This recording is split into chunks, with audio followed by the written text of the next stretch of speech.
Hello, ladies.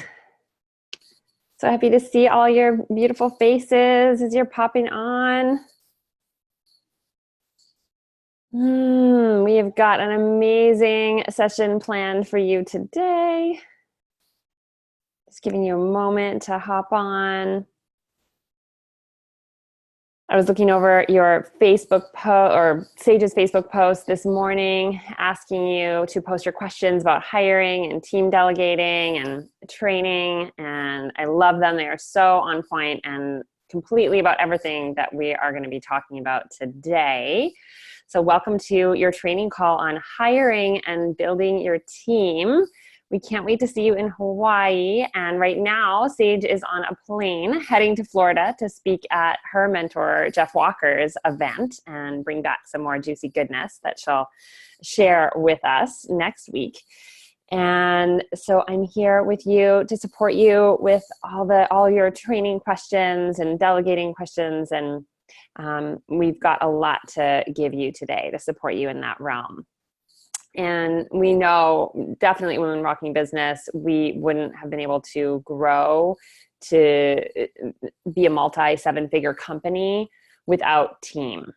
And I know Sage often says it's really what motivates her and is most nourishing to her, to have this team, to have this group of people that are so inspired and motivated by the same mission. So creating opportunities for the team really motivates Sage. And of course, obviously you do too, all her leverage clients.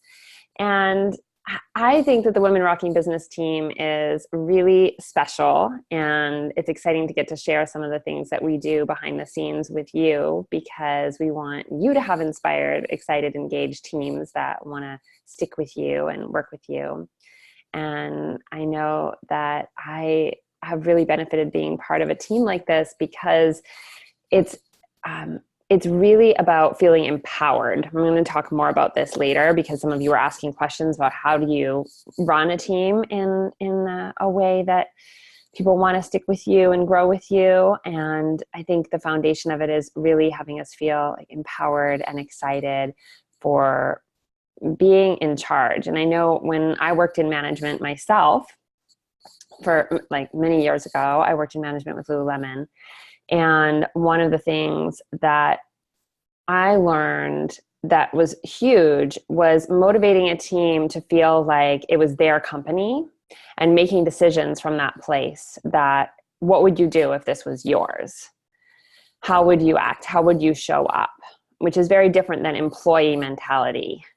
And so that was one of the things I was thinking about this morning as well, of, how as we're working with assistants, as we're working with team members, even if somebody is working for you for 4 hours a week, how are you motivating them to show up as if it was their company and encourage them to make decisions and take actions from that place of caring and client care and support from that place looks very different than someone that's just thinking, oh yeah, I put in my 4 hours a week that she needs me for, and I'll get to those emails in a couple days, or, that's not going to inspire them. But if you encourage them to look at it that way, and then also build in structures that motivate them to say, yeah, and we're growing, and you're going to get rewarded for that growth as well, and you're going to get to be part of it. So we'll talk about some of those things more. And I love just getting to read your questions.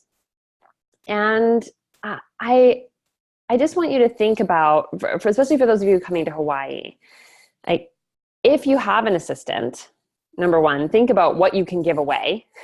So while you're there, what can you let go of so that you can be more present, more fully there? And if you don't have an assistant yet, thinking about what is it you would want to, so you're embodying that, you're moving towards that, like what is it that you would want to give away to an assistant so that you could be more fully engaged and present right where you are. And I know when I went on the first leverage retreat that I was on in Hawaii, I was in the middle of enrollment for my group program, and I had an assistant, and I decided to delegate grow conversations to her. And so I set up I did some Facebook Lives prior to going to Hawaii, and then I did some there as well. And I gave her a link to her calendar. And prior to going, I trained her in, of course, how to have the grow conversation. And she was enrolling people while I was in Hawaii. And that was my first experience of the freedom of not being there and having people enroll in $9,000 programs without talking to me. And so I know that it's possible, and I see it for our clients all the time, to step away to that level where you're getting what you need to keep growing the business, to keep getting, to keep that vision going, because you're the visionary, you're the leader. And for you to be able to hold that space, you need to be supported along the way. So that's one of the things that I know I always plant in my mind, like, oh yeah, it's possible. And when you have an assistant, it's like you're doubling you in many ways. So I just want to check in if you're ready for Hawaii before we dive in fully to the call. So we had a couple reminders. Have you got your room all set up for Hawaii?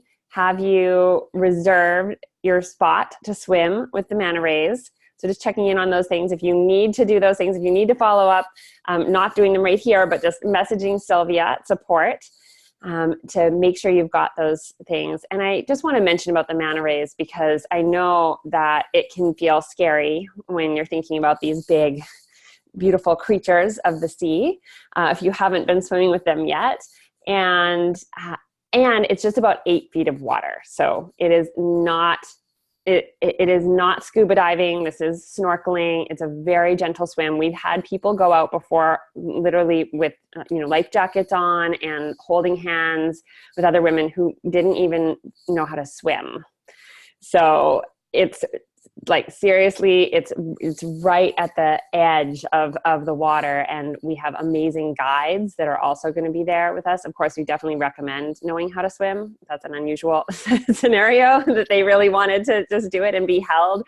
But that's how powerful it is. Yeah, you're not going to sink anywhere. You've got your life jackets on. They give you all the gear, and it's a really beautiful transmission. So just wanted to mention that if you haven't booked it in yet, if you haven't let Sylvia know, let her know. And also wanting to remind you to keep meeting with your board of directors group. So if you haven't set a meeting up, that's something to do today, right after this call, or send a text message while on this call. Hey, let's get a time on the calendar. Take that action so that you're supporting each other. And especially with some of the things we're going to be going over today about how to free up more of your time and get you more support. So I would love to, let's see, I want to ask a couple questions. So I'm going to post on the leverage page, just a moment here. I'm going to post on the leverage page. So hop over there for a second, open up the page, and comment under the post. I'm going to hop back over to it in a few minutes. So I just want to give you some moments to comment. The question is, what are 3 things that you want to give away? And so post below that post that I just made right now. What are 3 things that you want to give away? Because we're going to be talking about how to get started with that. And we have handouts for you related to this call, the hiring handout and hiring process handout and the delegating handouts are all in your forum for this call. So you'll be able to follow along and look back at the things that I'm talking about just based on those handouts. We've got those for you. And in the questions I was looking at, the first one that stood out with Janice Edwards, your question about how do you hire a much needed team member or assistant when the finances aren't there. So how do you hire someone when you're not at that point of feeling like, yeah, I've got this, I can hire someone right now. So I just love to see a show of hands. How many of you feel like that's kind of the place you're in? You know you'd love to have an assistant, but I'm just going to scroll through the screen so I can see here. Yeah, but you're like, yeah, yep. And I see you, Janice, too. Yep. So that's a great question. It's a perfect place to start because that's often where we stop ourselves. that, oh yeah, the reserves aren't there. And so this conversation doesn't apply to me, and we can take ourselves out of the game. And that is just not true, because your time is money. So if you're capable of making $75 an hour or $100 an hour, or $150 an hour, why would you want to spend time doing those frustrating tasks that you could hire someone to do for $15 an hour? So just thinking about what that would mean. I know when I was first doing those calculations, and I thought about having someone in for, $15 an hour, I looked at, well, if I did, a $100 session, then it would mean like 6.5 hours of assistant work. So that was 1 hour of doing my genius work, and then having an assistant do all those things that were making me feel crazy. And they're going to be great at it. This is their genius. This is their area of expertise, and they're going to do it so much faster than you would. So you're going to get a lot more out of that. So even thinking about it that way, that it might be, so 6.5 hours that you're paying them for, what might have taken you 8 or 9 or 10 hours if you're trying to do it on your own. And we'll get some more into those calculations, but just starting to think in that way. So Megan, thank you. And I just wondering too, so when you choose someone, because I have someone who knows my business, but I know a lot of people use virtual assistants, and I wonder about protecting your strategies and all of those things when you invite someone in. Mm-hmm. To know intimately about your business in a way. Yeah, great question. So that's where, the hiring process, the handout that goes through hiring someone and taking them through that kind of process is definitely important, to interview them and get to know them better. And you're really inviting them in for this bigger support in the team. And that's why we recommend working with somebody, ideally, who you are connected to at first. You could delegate more tasks that you're not as, it may not be as personal to somebody, but when you know someone and you're working together and there's that level of trust, that makes it a lot easier to start that kind of delegation. And you really need to know, like your subconscious mind needs to know you don't need to do everything yourself in order to start or continue growing your business. So hiring at least one local assistant can really help to curb any feelings of being isolated, especially at the beginning. And so that's where we do recommend having somebody local if possible. And, one of the things we see across the board is when our clients hire an assistant, their business grows.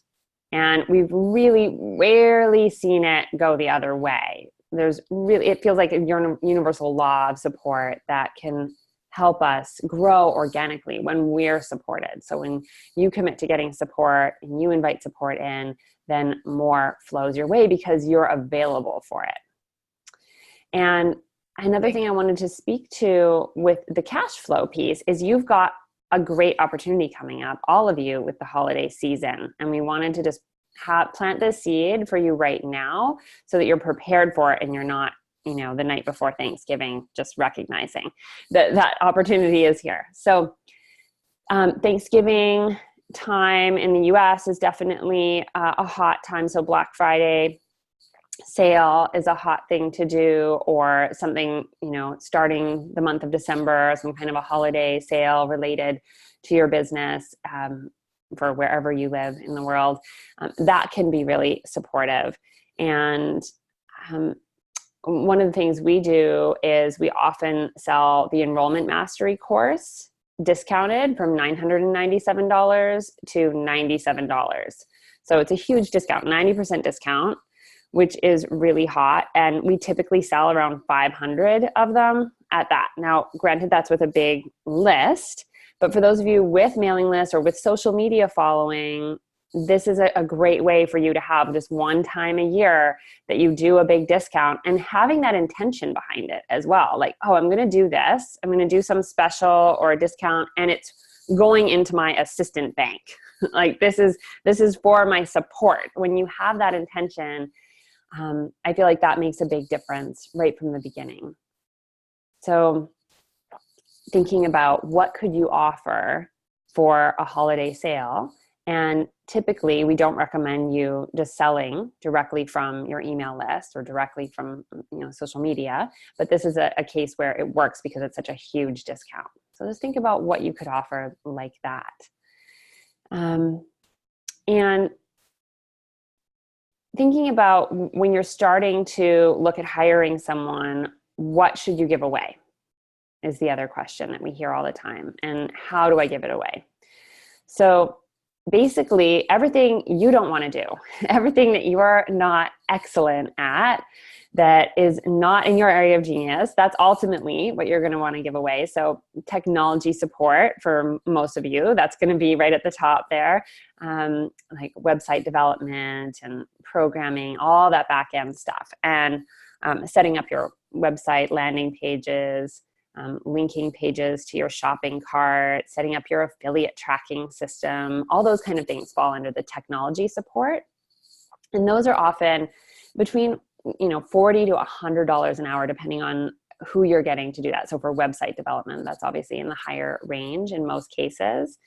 And then more typical, like assistant level support is client care. So tracking your speakers, handling affiliate correspondence, email scheduling, helping you draft those, uploading recordings, scheduling webinars, queuing the emails, client care emails, those kind of things. So you're going to get to make your own list for what this looks like.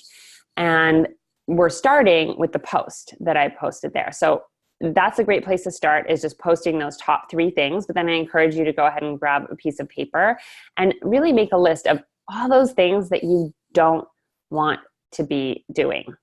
So beyond those 3, what are the things that drain your energy? You sit down at your computer. I saw a couple of you posts that you're like, oh gosh, I get stressed out just thinking about opening up my computer with all the things I have to do. So feel what that does to your energy when you're about to start your day and be with clients. If you're already stressed out just by the thought of opening your computer and you're bringing that experience forward to your clients, they can feel that energetically from you, and it really sets you up for success when you're aligned and you're getting to have your spacious time to drop in and you're not doing every little thing yourself. And I know that's one of the things that is such a gift that I've recognized actually from being on the team at Women Rocking Business.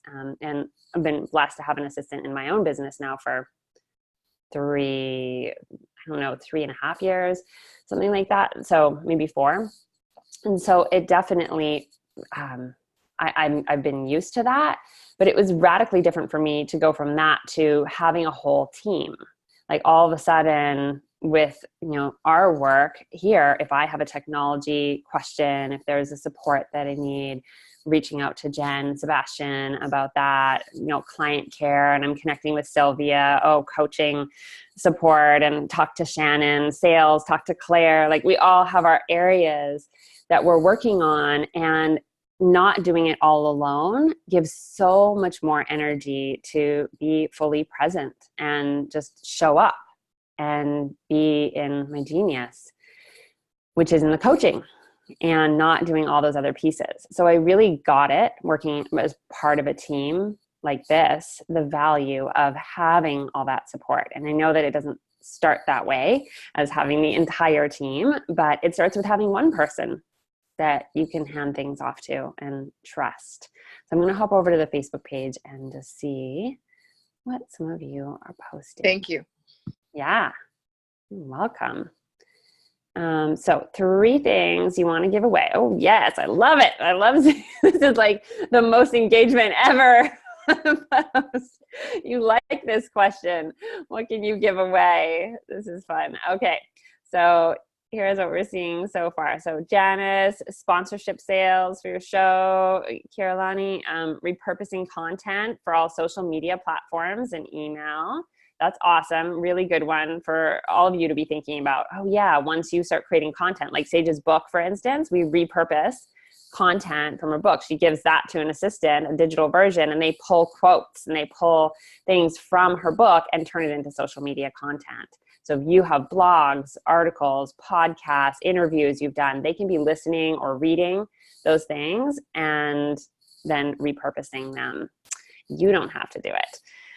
Jennifer Cruz, writing and sending emails, posting on social media, pre-qualifying clients before discovery sessions. Yeah, so pre-qualifying clients means that someone might do the first part of a grow conversation for you, and then you complete it. You do the full session. That is such a hot way to get support.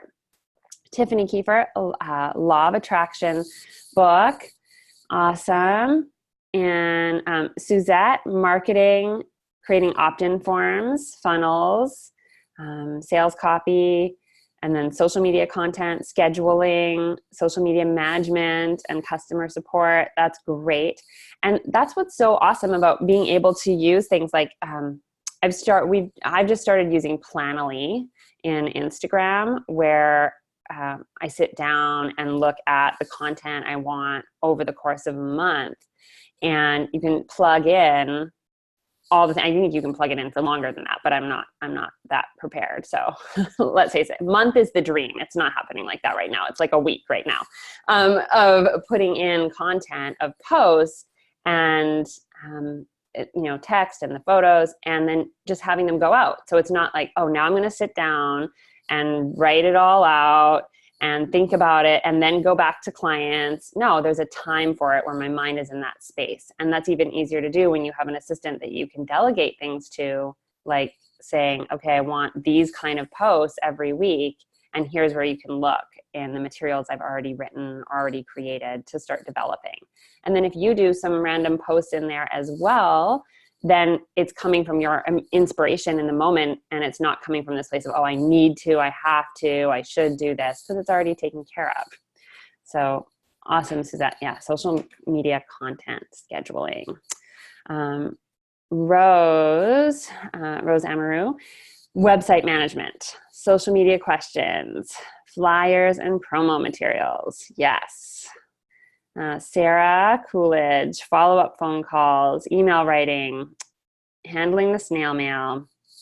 Valerie, social media posting, website revamping, image creation. Carolani, pre-qualifying clients. Lisa, website updates, newsletter, social media posts. There's lots of social media. I'm seeing that on these follow-up calls. Haley, more social media, blogs, emails. Kia, Facebook, Instagram posting, follow-up calls, emails. Yes. So you're definitely all in the same boat. I'm seeing others. Cynthia also with emails, promo materials. Janice Edwards' YouTube channel, getting those videos posted, getting things like that. Those things take time, uploading and writing in the tags and all those kind of details. That's a great way to use an assistant. Yeah, more Facebook posting, just seeing if anybody else posted things we haven't seen yet. Oh, yep, Jill Stein, bookkeeping. That's a great one too. Getting a bookkeeper, butts and seats calls. That's awesome as well. So for those of you that are hosting events, having an assistant do those calls on your behalf, of course, getting someone to just make sure that the people are actually going to be showing up, and for your speaking engagements as well, meetups. Let's see, more technology help, organization help, email automation, more bookkeeping. All right. So I love seeing these. I'm seeing lots more posts as we're going down. This is awesome. Oh, podcasts. Yes, podcast duties. That is a huge one for those of you who have podcasts or who are looking at starting podcasts. We're going to be doing more of that with Michael in Hawaii as well. He's going to be giving some amazing podcasting training, and there's a lot of technology behind it. And so having someone that can support you in that realm is huge. Thinking about that, if you're wanting to start a podcast too, like who can be doing some of that editing and the back end work there. Graphic, I see that too, graphic design work. All right, so it looks like there's a consensus. You all have things that you'd like to give away. It doesn't look like there's any problem with anyone who feels like there's just nothing that I would want to give away. So that's a great place to start. Just the acknowledgement, first of all. Yes, you've got plenty to give away. Now we want to look at, well, what's your time worth? So this is a question, we often look at the other side of it, of what do I want to earn, or what should I charge? What are my rates? But this is flipping it around to, well, what's it really worth based on what you're charging right now and what you need to be earning, also what you need to be earning, and how much time you have available to actually work with clients. So right now we're not talking about time that you would work in the business. So just clarifying before we head into this calculation. It's not about the time that you work, on the business. So if you're doing the back end administration things, we're not thinking about that right now. Right now, we're talking about your client time. So start with, what is your monthly income goal? What you know you need to make per month. So what you need to make per month, I'll give you an example. So if you need to make $8,000 per month, and let's say you could work 12 hours a week with clients, like 12 client sessions, then you would times that by 4 to just do the most simple calculation, saying like about, you're doing that about 4 weeks. You still have a few weeks off a year, but kind of in general. So let's just do this for simple calculations. What do you need to make? Write that down on your paper per month. And then how many hours per week would you be working with clients? And then times that number by 4. So 12 times 4, 48, 10 hours times 4, 40. If you can work, 20 hours with clients a week times 4 would be 80 in a month. Now, then you take that number of what you need to make per month and divide it by the number of hours that you could work with clients in a month. You're available to work with clients.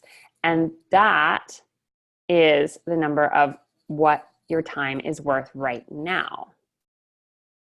This is what your time is worth per hour. So I'd love to open it up to some shares and just have you unmute one at a time, popcorning around, and just share, like, this is what your time is worth right now. And then we'll go forward with the next steps of this.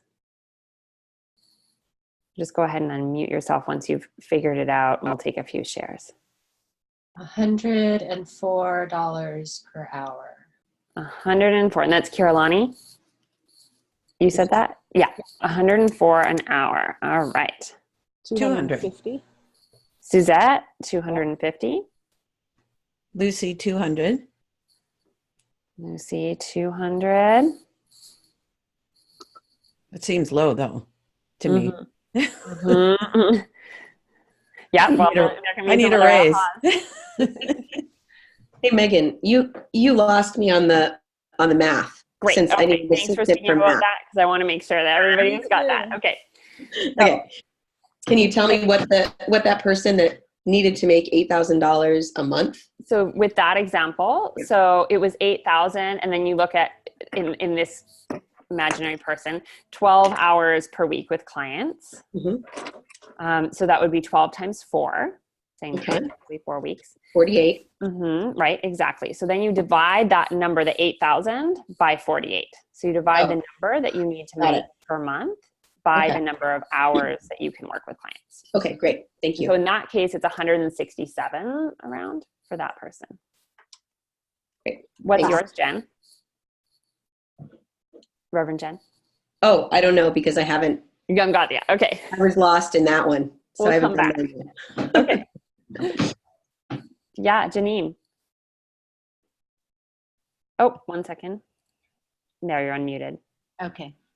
My situation is a little complicated because I have income from a rental project that I have that is only rented part of the year. Mm-hmm. And then I have clients that pay me kind of pay me a flat wage for doing things sporadically for them. Mhm. And then I have these groups that I take around the world, a couple times a year. So my money comes in huge, ferocious chunks. Yes. Great. Well, that's something to celebrate. Yeah, except not enough huge, ferocious chunks. I need it to be spread out a little bit more so that I can plan better and, not so.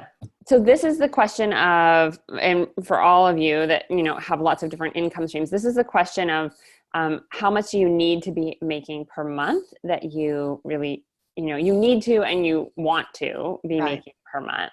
So what would that number be? I suspect that if some of the things that I'm working on get launched, then it will become more even. And so my number is something like between $7,000 and $8,000. Okay, great. So if you go with the 8,000, okay, then looking at how many hours do you have a week to do your client work? Okay. Yeah. What does that look like for you? I mean, it changes from week to week because, for instance, last week, this trip to Florida dropped into my lap and I got hijacked and I was with one client that whole week working really hard.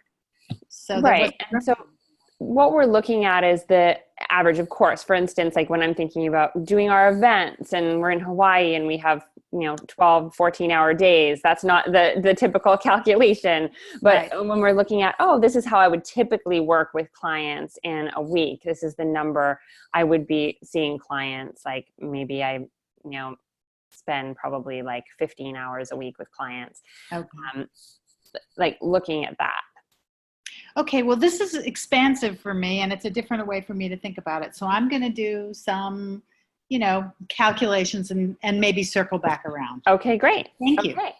Yeah. And this is helpful, I know, for everyone to get to see, like, this is not the perfect math calculation. This is getting to see, okay, this is kind of the ballpark of what my time is worth per hour so that you can start thinking differently about how you're using your time. Because if your time is worth over $100 an hour, then when you pay someone $15 or $20 an hour to do something, that is much more valuable than you basically paying yourself that now to do those same things, because you're underpaying yourself for the value of your time when you keep all of those tasks to yourself. So that's what we're looking at. So I'd love to hear a few more examples. Yeah, Kia.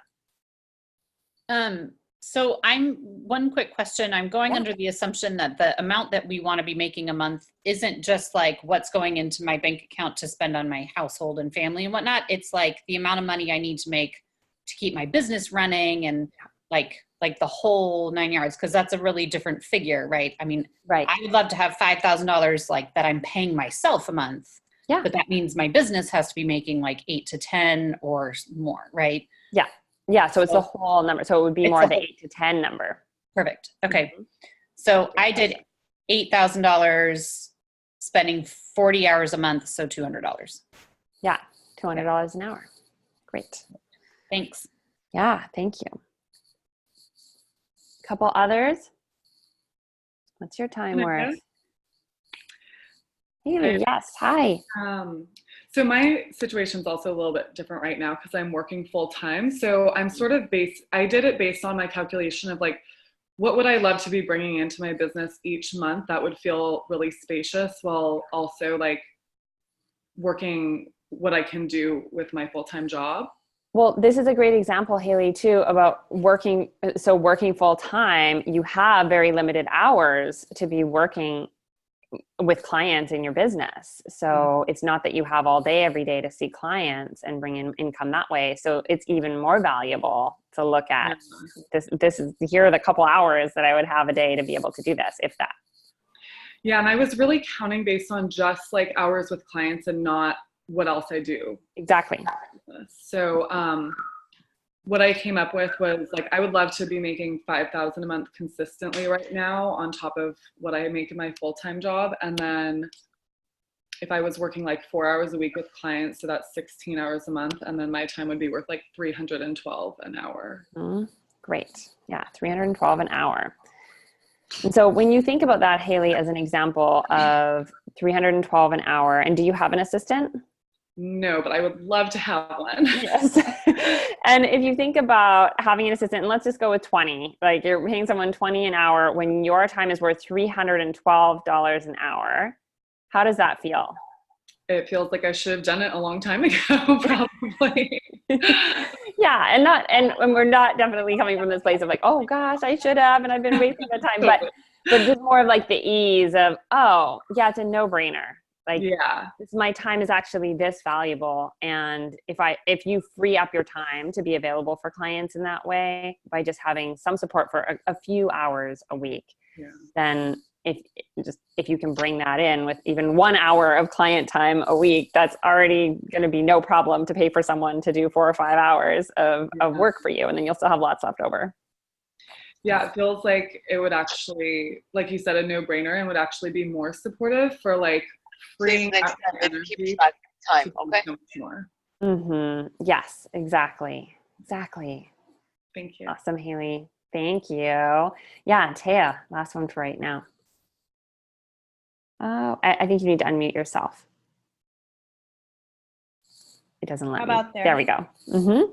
Hi, everyone. I feel like I want to answer your question or state what is going on, but I also am in that soup and overwhelm, and feeling a bit isolated. So right now I own the yoga, dance, and wellness studio called Soul, and I have a staff of assistants. Mm-hmm. And my private practice, which is coaching and body work and classes, are in there. And I'm trying to figure out, when I'm hearing you, is as I'm possibly closing down the yoga studio or selling it, I'm just like, I'm in that kind of in that overwhelm as I'm sitting and listening and forcing myself to stay in the seat. Right now I charge $145, but the website says my fees are $175. So because my local community seems like that number in the yoga world, it's too much, but where I'm launching to for women in leadership would be, the program would be 175. So I'm moving towards that. Yeah, great. And so that's just good to know that that's where you're headed, and even 145 an hour, like that's a great number just to calculate on, because you know when you're paying an assistant, what I'm hearing from all of you is that your time is valued a lot higher than what anyone would pay an assistant. I haven't heard anyone saying they're getting $15 to $20 an hour for their time. Right. My situation, just to wrap it up, is that the yoga studio is losing money, and I'm funneling my private coaching practice money in there. So when you spoke about board of directors, I guess I can just email support, because I don't have that yet, and I have no idea how to get that board of directors. Well, yeah, because you just joined us in the in the fall. Yeah, so that's coming for you. Okay. Are you coming to Hawaii? Yeah. Great. So you'll be set up in Hawaii. So for those of you coming to Hawaii that are just new, you're going to get to meet your board of directors and get connected, because we always start that after you've been in for a couple months. Okay. I was like, my first thing was, wait, I don't have the board of directors. And no worries. Thank you for speaking that. So for any of you who are in that boat, you'll be getting your board of directors in Hawaii. And if you're not coming to Hawaii and you've just joined in, we've got you. We have the list. We know you're going to be included. And so don't worry about that. Okay, thanks. Yes, of course. Thank you for speaking that as well. And I know when you're just jumping in, you can all be coming from, different levels. And even many of you have been with us you're in your second year of leverage, some of you, and you're still like, assistant, I don't think so. I was so resistant to hiring an assistant. I felt like I had to be making all the money I wanted to before I hired someone. It just did not make sense to me. And I sat through many of these training sessions with Sage before I finally said, okay, she keeps saying this again and again. I'm just going to try it. I'm going to put myself out there and just have someone work for me just for 2 to 4 hours a week. And when I first hired my assistant, I said, look, I'm going to be honest with you. I'm just and I don't know if I can sustain this. Like, I really want to be able to have you working regularly and have abundant hours. But right now, this is just going to look like, 2 to 4 hours with a few tasks that I have to give you as I stretch into this. And, just being honest and growing together, then over time, grew into a very abundant, profitable situation for her. So you can have that as well. You don't have to start out saying, I've got this team, you're going to be making thousands of dollars per month, I'm supporting you full time. Like, don't take that on for yourself. You're not supporting someone full time. You're in the beginning, what's most likely going to happen is you'll be one client to someone who does virtual assisting work or in-person assisting work, and they're just adding you to their roster of people that they're taking care of. And then gradually, I mean, even Jen Sebastian, when she started with Women Rocking Business, doing the technology part of things, she was working for a few other people. And gradually it grew and grew and grew until, Jen now works for us full time. And now Jen has a couple assistants working underneath her to handle the work that she has. But it doesn't start that way. It starts with just having someone come in and do a few of the tasks that you have going on. So let's just all take a breath into being at our perfect pace and perfect place right here and right now. And just stretch your arms up. And then just patting your head, your heart, your body, just assuring, oh yeah, I'm at the perfect place right now. I am supported. Oh, because we can so easily go into this place of fear and worry that, I don't have enough, or I'm not doing it right, or I should have. The main takeaway is you don't need to be doing tasks that you could pay someone $20 an hour to do if your time is worth, $50 an hour, $75 an hour, $200, $300 an hour. You're starting to think about, as soon as your time is worth more than what you'd be paying an assistant, then it's smart to have someone supporting you. So, Megan, thank you so much. This helped my perspective enormously on it today. So. Oh, good. Thank you, Janice. Yes, thank you. I'm so glad. And I know I've got lots more to go through. And as I was looking through what we already had noted, I was adding to it this morning based on your questions as well. So I'm going to be kind of weaving in and out. And the next question I saw was from Deb Rubin on the post. And it was, what's the minimum number of team and what roles would you recommend for a live event? So we're going to talk about some of these roles, but the minimum number of teams. So having at least one person, that's really what it comes down to, the minimum number of team. And for live events, as you're speaking to in particular, Deb, it is about having, as we've talked about before, it's usually one team member to every 15 people that are at an event. So for a meetup or something like that, it's fine to just have one person with you. And of course I led many meetups where I had no people with me because, I had 3 people showing up for the meetup. I could definitely handle it on my own, but it's great to have a team member there with you just for moral support. And borrowing team members. So you've got a whole bunch of amazing people right here in Leverage. And we've seen so many of you going and supporting each other at your events. Serena and I have supported each other, Serena coming to meetups with me and just welcoming people into the room and chatting with them. And while I was just grounding and getting centered, and so I wasn't interacting right away until I came out to do the talk. And then the same thing when she was doing her enrollment for the Yoniverse, I would come and support her at hers. And so think about, who do you know in your life that you don't even have to pay? They just love you and you love them, and they're up to some awesome stuff in the world. And you can say, hey, I see you have a workshop coming up or a talk coming up. I could support you at that. And I have this one coming up. Would you be willing to trade some support? So you don't have to always be paying someone for that time. It could just be a team member for that event that day.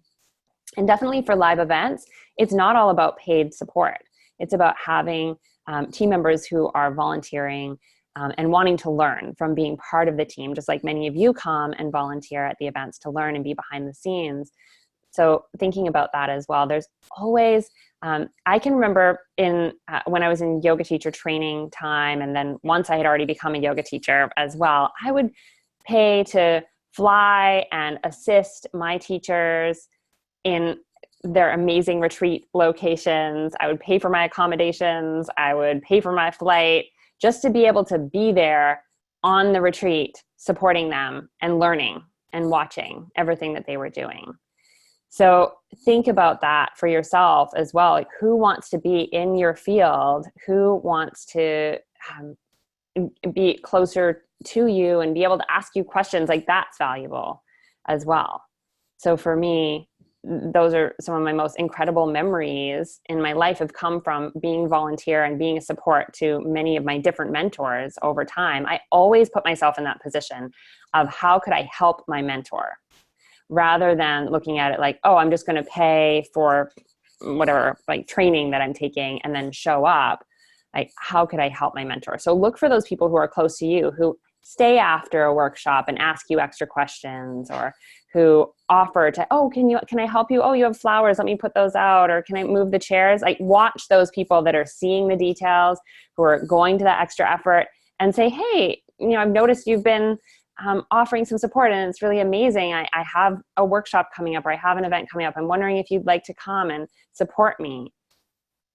In most cases, they're going to be really excited and honored to get to support you. So start considering that as well.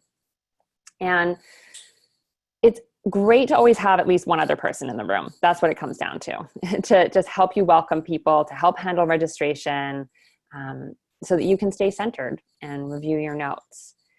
And I'm going to go over a few of the other areas. So delegating. And you've got handouts on this. Like I said, you've got the hiring process handout, and then the delegation keys as well. So we've got a huge handout on delegation keys to go into a lot more detail on this. But delegating, emailing, organizing, uploading recordings, website updates, customer service, like client care things, social media posting, and just client correspondence in general, or potential client correspondence. So there's a full list under the 3-step hiring process for the kinds of tasks that you could give away, but that's something to look at for yourself and see, you could circle them or highlight, oh yeah, these are the ones that I totally don't need to be doing, or they're draining my energy. So just considering that a little further, going back to our first posted question, what could you give away? So remembering that you are not hiring someone forever once they start working with you. Some of you would like that. You'd like to, we've heard a few questions about that. Like, hey, how do you get someone to stay with me forever? So you start by hiring an assistant on a per project basis. So thinking about that, you've got an event coming up, you've got a launch coming up. Maybe it's over the course of a 2-month period or a 90-day trial. You don't have to commit to them long term. You're giving them a window of time to just see how it goes. So really being clear on your expectations and give them a chance to show what they're made of before you say, okay, like now I'm officially hiring you and this is, long term. So before you hire an assistant, you might just want to consider having someone do only the website updates, or only the email queuing or technical support, or just a per project kind of basis. So thinking about that for those of you that have events coming up or a launch coming up, of what could you have someone doing just for a per project basis. Another question I saw was from Lucy, how to hire and train a VA. So what to look for. And that's why we have the hiring process. So definitely take a look at that handout for more of these details. And I'm going to go over some of it now. One of the key things is actually don't train them.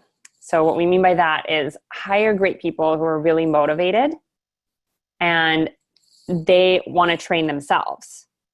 Tell them when you're interviewing them that you're looking for someone who is self-motivated.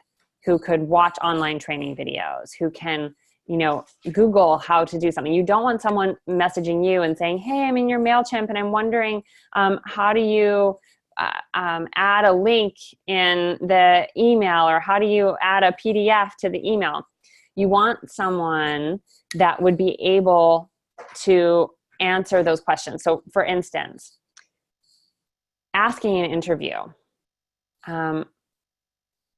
Let me give you a scenario, an example scenario. I've asked you to queue a series of emails to go out to my list. And within the emails, there's going to be, a YouTube video and a downloadable PDF that needs to be in there, and you're not sure how to do it. What do you do? So that's a great question, because if they're like, oh, I would ask you right away. Nope, wrong answer. Or I would Google it and look at the training and figure it out and then take action. That's the answer that you're looking for. You want someone to feel empowered. So giving them some example scenarios when you're interviewing them to say, well, what would you do here? You can also, we've got the hiring process kind of example questions, but asking them things like, a disgruntled client emails and they say that, they're not going to, they can't make their payment, or they're upset about something that happened at a workshop. And how would you respond to them? How would you handle that situation? Now, of course, some of these things are going to need to be consulted with you, especially in the beginning when you're working with someone that way. But you want to hear, how would they do it if they were doing it on their own? Is it in the kind of language that you would, read it and say, wow, that's how I would have answered? Because that's ideal, what you want to feel, that energetic match from someone. So asking those kind of questions. Along these lines of like self-training that they would be doing, watching those kind of videos, have them create an operations manual. So when you have a first-time assistant, every time they complete a new task, have them document the steps that they take. So they could have a Google Docs, what's it called? Google, like either a spreadsheet in Google Docs or just a document, and they're documenting, how to do a website update. How do they queue your emails? Here's the password, and then this is step 1, 2, 3. Now you have a training manual for the next person. So you're not creating the training manual. You don't have time for that. But they're doing it, because remember, their time is worth a lot less per hour for what you're paying them. And so it makes sense for them to create it. It doesn't make sense for you to be creating a training manual when you're making $200, $300 per hour when you work with clients. It really makes sense for them to be doing that, even though, yes, you are paying them to create the training manual. That's well worth it. So have them keep Google Docs of all the necessary tasks to run your business, and passwords and instructions and all of that, so that you're able to hand that off to someone. And I would also recommend, once someone is with you, have an agreement in place for how really, how they would handle it if they were going to transition. Now, of course, something could happen. There's always extenuating circumstances. Someone has a family emergency, or something shifts in their life where they're unable to continue working for you. That can happen. But barring those things, it's really about getting that commitment, like I did with my assistant when we first started. Like, hey, once we knew she was going to have regular work, then I said, okay, you're on for the year. Like she was coaching in my program. She still is coaching in my program. And I let her know, well, when she's brought on as a coach, she's committed for the whole year. And each year we review and see, like, this is the commitment. So whatever might change in her life, she can come up with other projects, other ideas that she wants to be doing, but she's committed to at least this number of hours, and I'm committed to her as well. It goes both ways. And then we also talk about, as far as administration stuff, because in this case she was doing both VA work and coaching. I said, regarding the VA work, if at some point that needed to change, because it totally could, that's not directly working with clients in that relationship. If that needed to change, then I would need, time to be able to hire someone new. I would want her to be involved in the hire of someone new and help train them for 6 to 8 weeks of transition time. So no 2-week notice, just dropping you off or disappearing, ghosting. I heard that from a couple of you, that you've been ghosted by assistants. So are you having those conversations up front with, hey, like, I really need to know that you're in this with me and that we have an agreement for our work together. And I've definitely found for myself and from others who are working with assistants in that way, that that's worked really well, just from the integrity perspective. Like, I really trust you, and saying things like that. And this is something I learned from Sage that I wanted to pass on. So instead of saying like, can I trust you to do that? Or do you agree to do that? It's saying, I know that I can completely trust you, that you would never leave me in the lurch like that, because you get it. You get what this is to be running a business solo, and how valuable your work is to me. And I want to reward you well for your work and what you're doing. I just feel so much better knowing that you're in this with me. So how does that feel when you hear it? Like, are you on board too? Like, yeah, I know that, I responded a lot better to that way of communication, and it felt really different hearing those things from Sage. Like, when I started leading calls, when she'd be like, oh, I know you've totally got this and it's no problem and you're masterful at this and I can totally trust you. Even though I was shaking when I started leading calls and I felt so nervous, like, oh my God, really doing this? I would have her voice in my head, like, you got this, I trust you, you're amazing. And it felt really different than the micromanaging that I had definitely experienced in the past from people like, well, maybe do it a little bit like this, and that wasn't quite right, and this is where I see the problem. It's like, just, are you speaking to the people who work with you and for you in an empowering way? So just checking that for yourself, because I feel like that's one of the huge gifts in Women Rocking Business. We are all always spoken to in that way. And it is not a top-down leadership. So I'll talk a little bit more about that later, but I just wanted to make sure I got that in, because that's a huge piece. So a couple more things about the training. So create contracts that include a commitment for future training. So that's what I was speaking to, of asking them, like, 4, 6, 8 weeks, whatever you say, like, you need as a transition period to be able to find someone else. Having that commitment from them in writing, not just verbally, but in writing, that this is their commitment to stay on and the notice that you would want. And I also mentioned already treating them like they're an owner or they're a department head once you've delegated work for them to do, really letting them take charge of it. So giving them tasks and then having them come to you with the progress. So rather than you being the one that's checking in with them all the time and asking them all the questions, how are they coming to you at the meetings with, here's what I need. This is what I need. And so I'll just say, like, we have a meeting. Sage has more meetings with the full team, but with coaches, she has a meeting every other week.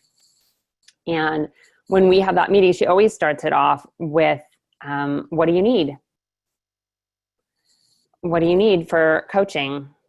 And what are clients needing? And she's not coming in saying, here's my agenda as the first thing. She may have a couple things that she needs to relay to us, but it is about starting with asking, because we know we're in it. And so just checking also with yourself, if you're already working with team, are you coming to them with everything, or are you asking them, like, what do you need from me?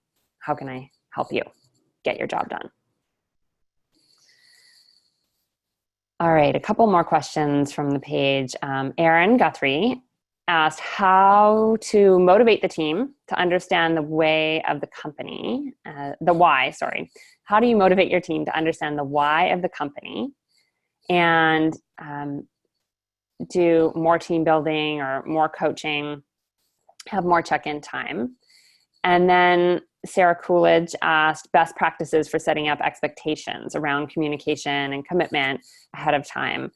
And you mentioned, Sarah, that you had your assistant ghost you right after your retreat, and it's been really challenging. So that's why I was talking to some of those pieces, Sarah, already.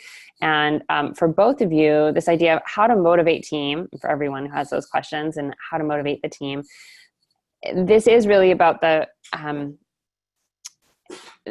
not being a top-down leader. So how I see Sage being so effective is not focusing on giving a ton of answers, but really trying to pull the wisdom out of us. So although, of course, Sage has the answers, the stepping back and saying, well, how would you do this? How would you solve it? What would you do next? So asking more questions. Having regular meetings, that's the other essential one. So deciding what that looks like. When she started with Women Rocking Business, it was 2 morning meetings a week. For me, I had 1 morning meeting a week with my assistant. And that, just having consistency and check-in.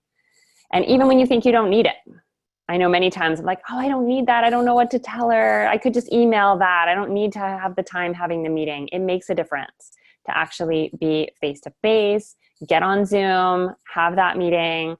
Or, I know Serena, for instance, her assistant actually lives just like 10 minutes away. And so they have face-to-face in-person meeting once a week. And that really helps her. So thinking about that too, like what works for you. And it's very important to have that time together on a regular basis. And having a check-in that starts with either, a gratitude check-in or one quick personal check-in just to get connected.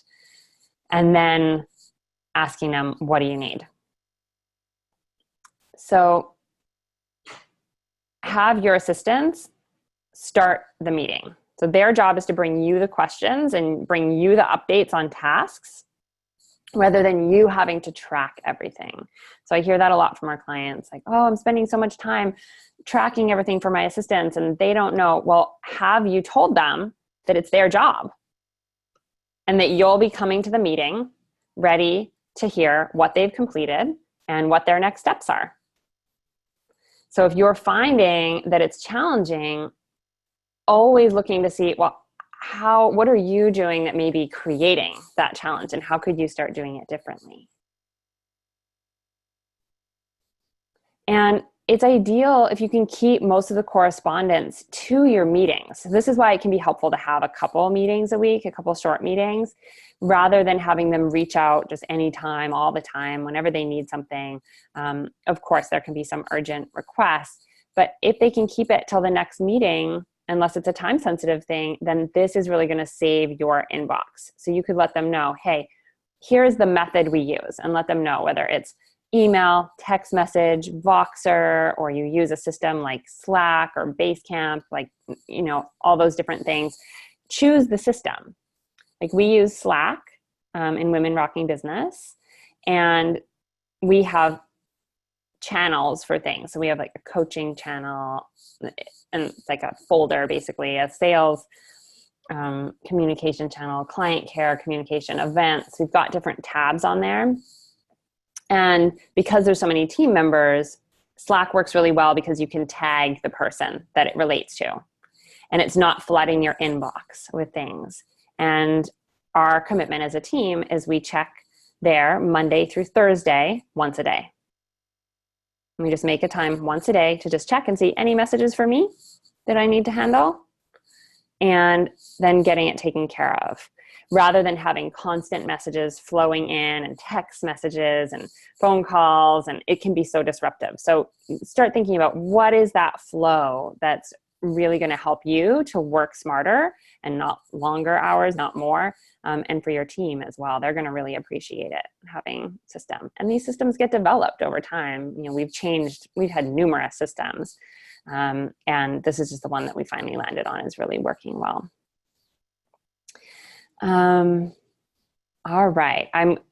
I've got more to go into, but I want to open it up to some more questions because I know there's hands up here. So Cynthia, you've been waiting a long time. I'm going to hop over to you. Go ahead and unmute yourself.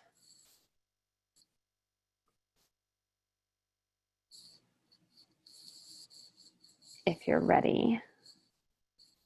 Where did you disappear to?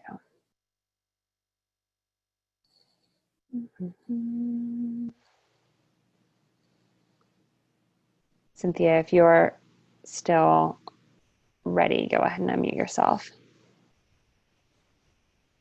Actually, I raised my hand for something else. Oh, okay. Are you good? Are you good right now? I think so. I'm really excited that you're talking about this right now because yesterday I did an interview with somebody to hire, and they just sent me their resume, and I'm just like, and I calculated 500 an hour as what my time is worth because I'm up leveling my business. And I cannot wait to hire somebody. I probably am making $250 an hour right now, but my intention is to make 500 an hour, and I cannot do that unless I hire somebody else. And I've hired other people, but this is so helpful to get this information. So I just want to acknowledge that. Thank you for putting this out here. It's like so speaking the perfect thing for me. It is for everybody else too. I'm so glad. It's great timing for you. Yes. Awesome. And yes, use the hiring sheet to look at the questions that you would ask when having that conversation with your potential new hire. Exciting. Super helpful. Thank you. Good. Yes. You're welcome. Thanks, Cynthia. Ellen, I'm going to unmute you. There we go.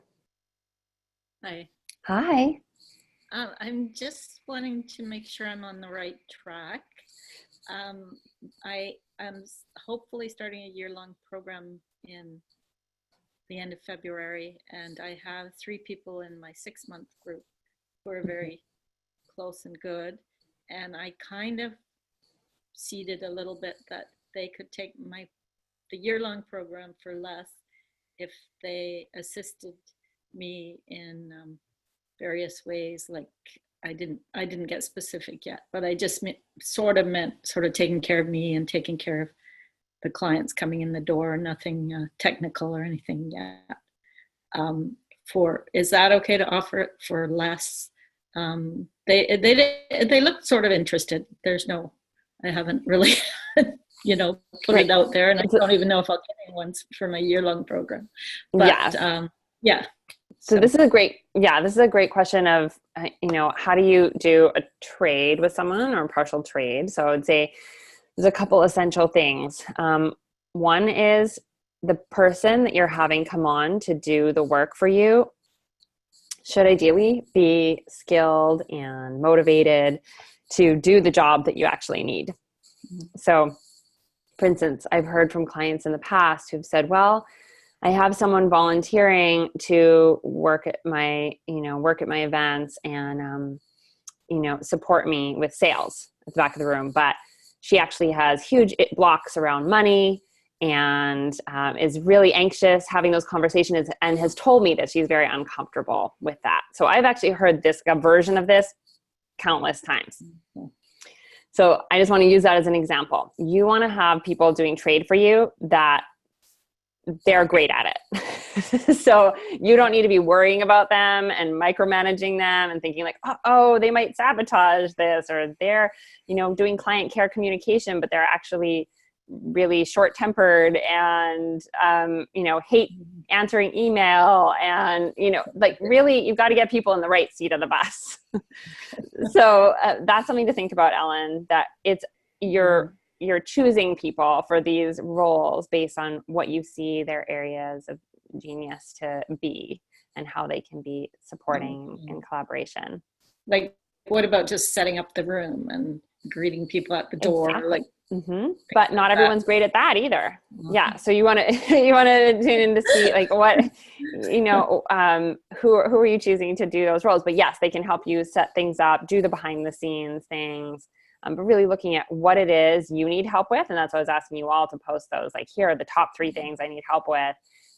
So what are those things? And then how could you have someone do them? Because you could have someone doing a partial trade for you that is also great at just doing some client care communications and queuing emails up to send out, or some back-end technology for a few hours a week, and they could be thrilled to do that.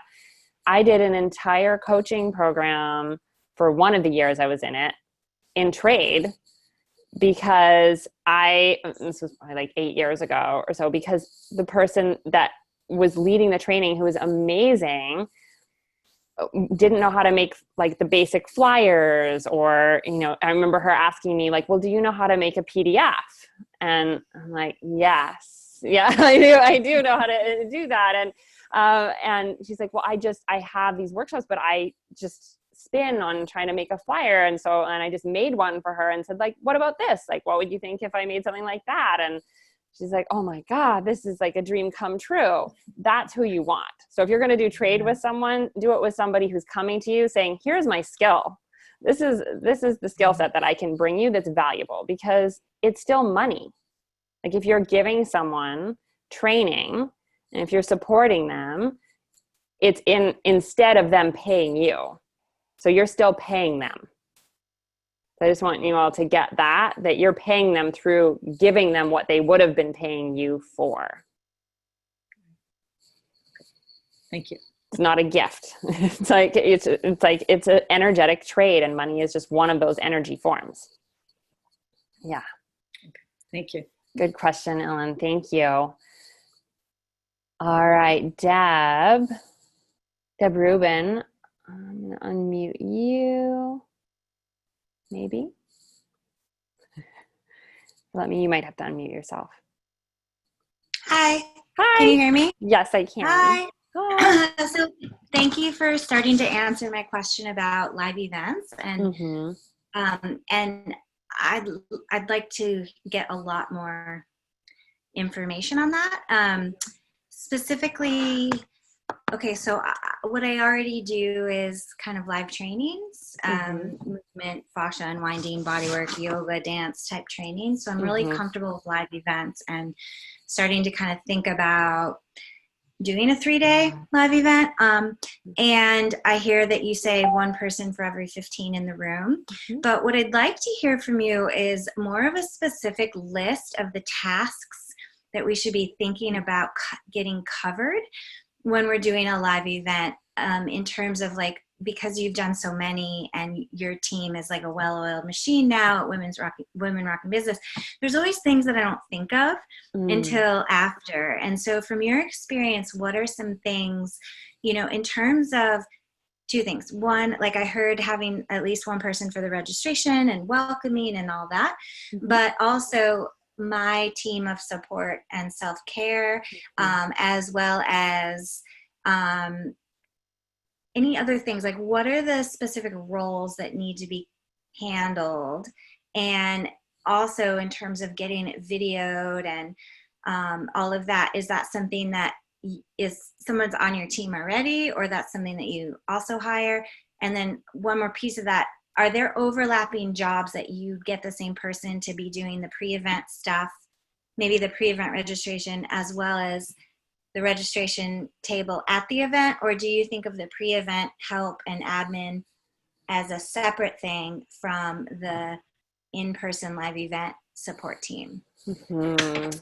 Okay, so definitely you can have people in overlapping roles. It's great when you have people who've been doing pre-event support at the event, because then if people have talked to someone on the phone and then they meet them there at the registration table, that's creating another point of connection. And you're also, already in that connection with people. So, they know you and they know the company and they know the values and the why of the company. And so it's just going to be stronger. yeah, so that part. And then we do also have some things I'm just looking up in the library here. We have under event trainings, this is where I would guide you and anyone who has these questions. We've got all of this laid out in detail because there's a lot, it's a lot of detail. So we've got the under 1 to 3 day live events. We have volunteer roles, and that lays it all out. And then we also have under self-care, we've got stage self-care tips and DJ role and music for events, and the handler job description, which is under the other side that you talked about of what do you need personally, because there's kind of two realms of support for the event: the support that happens in the room, which is all the volunteer roles, and then the support for you personally. So those are the handouts to look for under there that will go through all the details. And I would just recommend looking at them and then choose, like seeing, okay, what would you need? Now, the bigger the event, the more you need that support. And in the beginning, for most of you, it's going to be more like having 3 or 4 people there that are handling things. And so that might look like having someone that's there that's managing registration, and they've got that happening. Also, they helped you set up the room. And I'll give you an example from my first event. So I had someone handling the registration, doing the calls beforehand, setting up the room, doing the flower arrangements, and like getting the tables ready and getting the printing done as well for me, and like the, you know, the manuals, and bringing them with her, and the name tags are printed and they're put in their slots and all those kind of things, so that it's more of like the what's going to be given to someone when they come and register at the registration table. And then having somebody that's there supporting around coaching support. So emotionally for people, someone needs, you know, they're going through it, and you're speaking on stage and you're not able to stop the whole room to now go and take care of the one person, but you need to have somebody there that at least can say, oh yeah, let's just step outside for a minute and I can breathe with you and let's talk about this. Like having somebody that you think would be great in that sort of role, I found that really helpful. As well. So coaching support.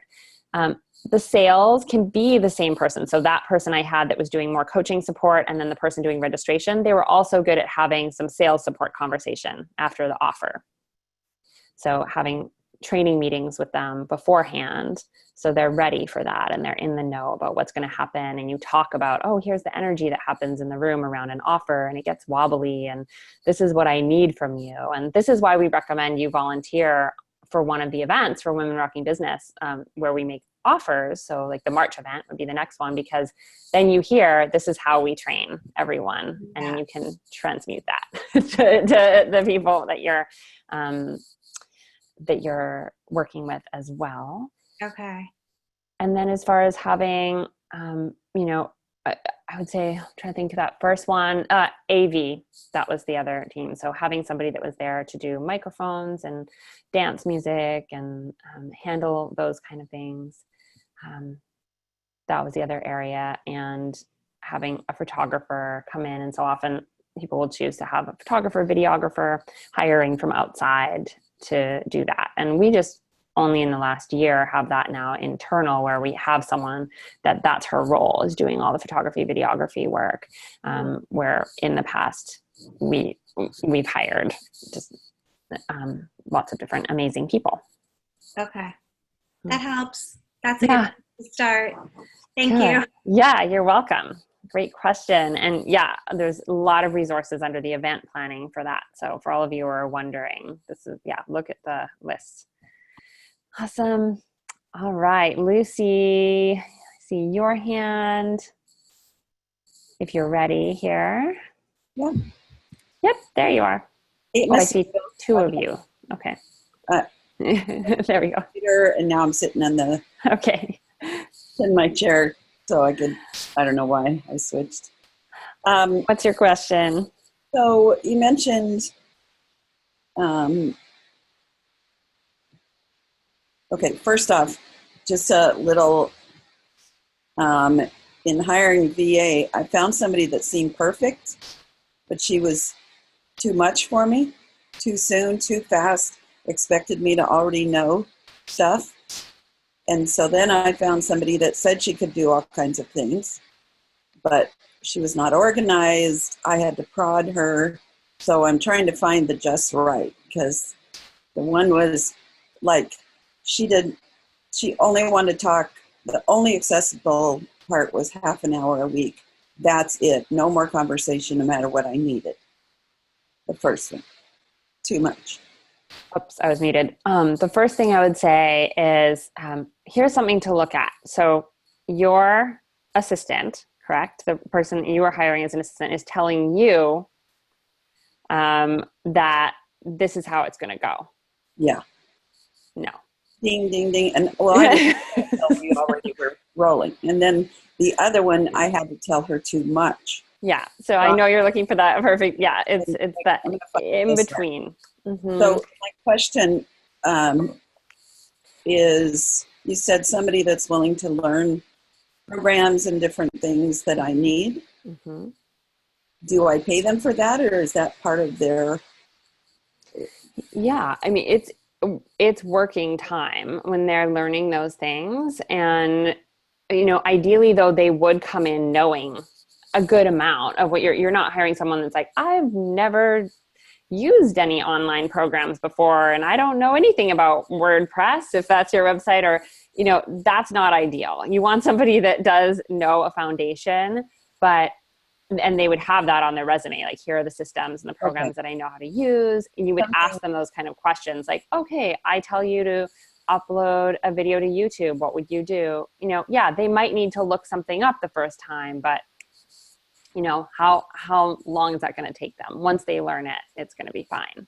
So if it's something like MailChimp, where they say they do know it, mm-hmm. and then there's a lot of parts they don't know, mm-hmm. do I pay them to learn that? Or is that something, as a VA, they ought to be willing to? Well, if they're telling you that they know it, then it would be something to bring up and say, well, when I hired you, you told me that you knew this. So I'm noticing there was a gap where you're coming to me asking questions about it. And what I really need from you is to go and, do this training or learn this piece. And then I can give you tasks to work on. But in order for you to have this job for me, that was one of the reasons I hired you, because you said so you I could ask somebody to do more research and watch some. And if you're having them do something that they don't know anything about, like for instance, when I had my assistant start creating, putting all our content into Thinkific, which is like an online platform to like drip out content. Well, neither of us had ever used it before. We don't know how it works. I would pay her to figure it out. Okay. Yeah, because it's something that I'm wanting. And when you start implementing new things and you're like, hey, just go figure this out and come back to me and tell me when it's done. Yeah. that I want to switch from MailChimp to GetResponse. Mm-hmm. And I don't know how to use it. And she didn't know how to use it. Now, she did not take the time and learn it. Mm-hmm. So, even though she said she would. So we're not working together anymore. Yes. Yeah. And that's what it really comes down to. So what I'm hearing from you, Lucy, is you've got, there's both sides, like having somebody that's coming to you that doesn't know enough of this. And then the other one who definitely knows what she's doing, but she has a lot of boundaries around like, this is, I'm only available this time. And if you have anything outside of this, then this is how I do it. Mm-hmm. Yeah, too much. And it's fine for someone to have boundaries. So I do want to speak to that, of course. A couple examples. My assistant let me know that she doesn't like to work before 10:30 in the morning. And she wants to have that time for herself. And so she's not available before then.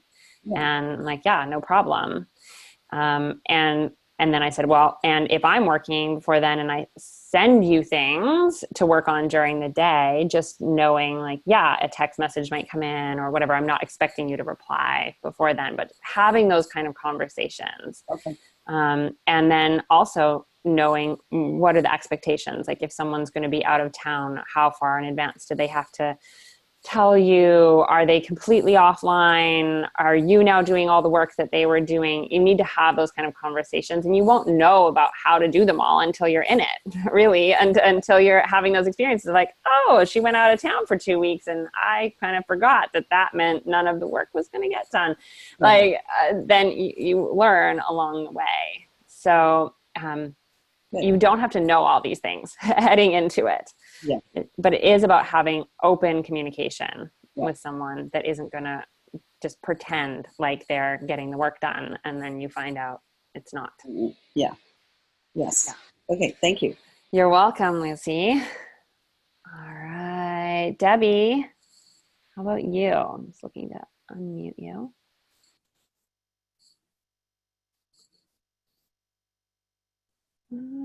Hi. Hi. Oh, no. My question was really similar to Lucy's. Okay. I have a friend who's been working as an assistant with me at times, and I'd like to maybe expand her role. But she's a really loyal kind of individual. So I think she's really good from that perspective. There's some skill sets that she's not really sharp on, but she's willing to learn. And I know that in the past I've had to pay her for sharpening her skills. And I've had some mixed feelings about that. On one hand, I know that she does it, but it's not necessarily perfect, and that it's taking longer than a really trained person would do. So this is a kind of a really basic question, but I'm curious if you would speak to that in any other way. I mean, I know she's not going to steal my content. I know she would send people my way. You know, she's a friend for life kind of person. You know, but you don't want to interfere with that relationship if they don't completely meet your needs.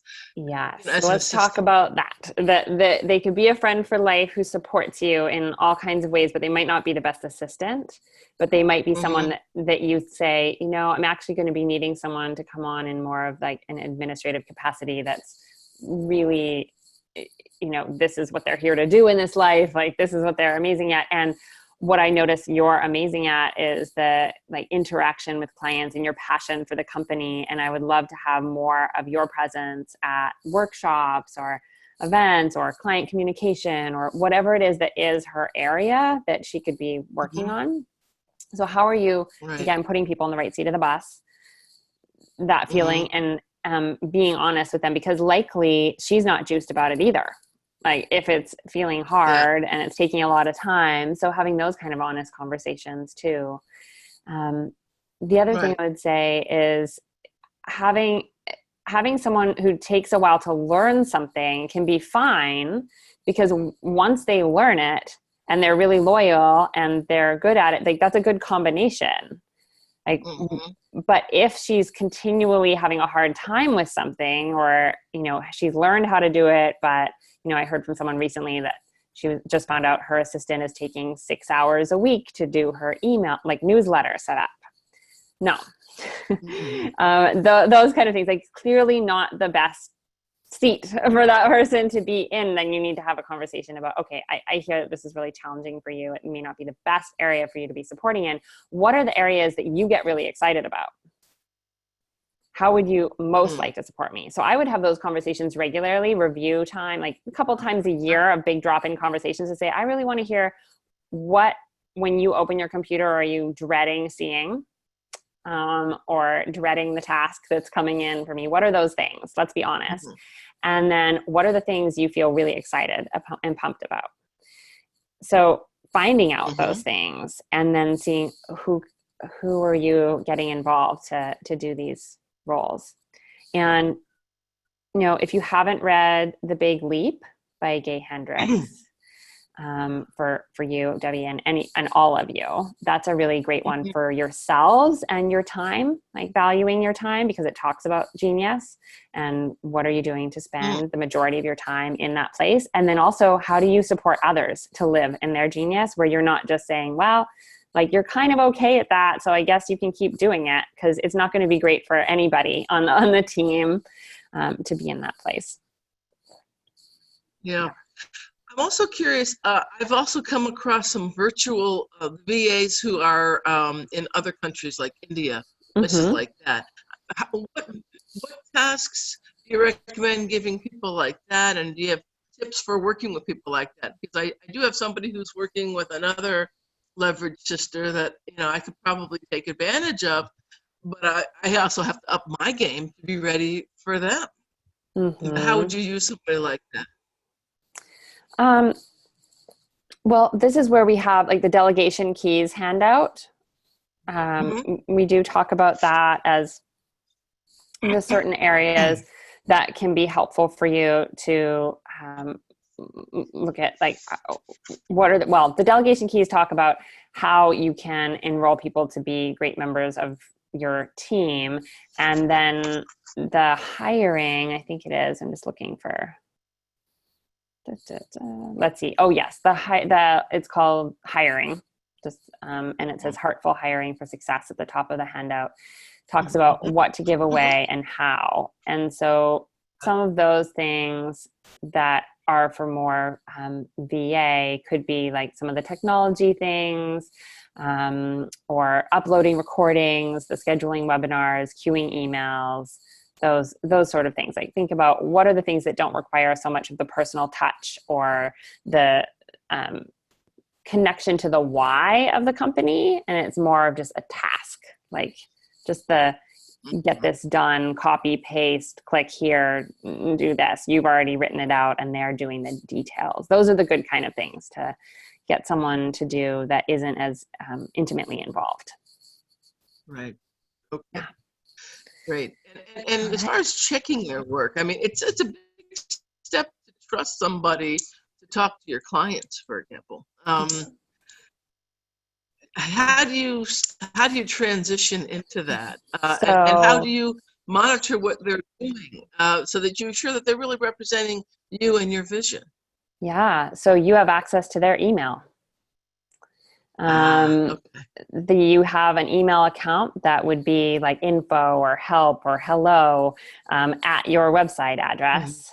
And just like for all of us on the whole team, Jen would have access to every one of our inboxes, everything that goes out, everything goes in. Now, is she following along and talking about that? Hell no. Like that's not what she's up to at this time. But if there was ever a problem, if there was a client dispute, if something came up, she would be able to go in and look in a second to see, well, what's the track record? What's been said here? And it's full transparency. So leading from that place of understanding that it's full transparency, I know with my assistant as well, of course, I have full access to her email. It also is helpful because if something did happen, even if it was an emergency situation, like, oh, someone, God forbid, gets in an accident and now you have no record or no access to anything they've been doing, it would be a big problem. And so you want to have that full access, full transparency. The other thing you can get them to do in the beginning is respond and BCC you on things so that you're copied and you're seeing that. And then you could respond to them and just say, yeah, like next time I would just add this in, that was a great response. This is, obviously you want to tell them what was amazing about it too. But if there was something else you're seeing, let them know. Yeah. Great questions, Debbie. Yes. And hi, it's Akila. Yeah, Akila. I just wanted to add something to that, to the answer for that question. I have a system, whereas if I hired someone to do sales calls for me or things like that, I can record the calls even if they are made from their phones. Oh yeah. Yeah, we do that as well. All our calls are recorded. Yes. Just wanted to add that. Yeah, that's great. Thanks, Akila. So our coaching calls are all recorded, doing it through Zoom and then having recorded everything to a cloud, any sales call, any coaching call. Now, surely you do not want to be using your time going back and listening to all these things. But in the beginning, it can be great to say, now I'm just going to listen in on a couple of these and see how she's doing with the sales conversations and get to be a part of that.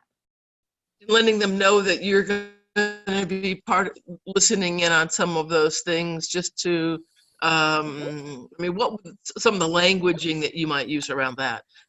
Just To, letting them know that help they're steer things, that kind of thing. Yeah, you'd say like, during this training period, just say like with the company, all the calls are always recorded. I'm not going back and listening to everything, but in the beginning, I always listen to, a few calls so that I can give you some feedback on the sales process and support you to, grow.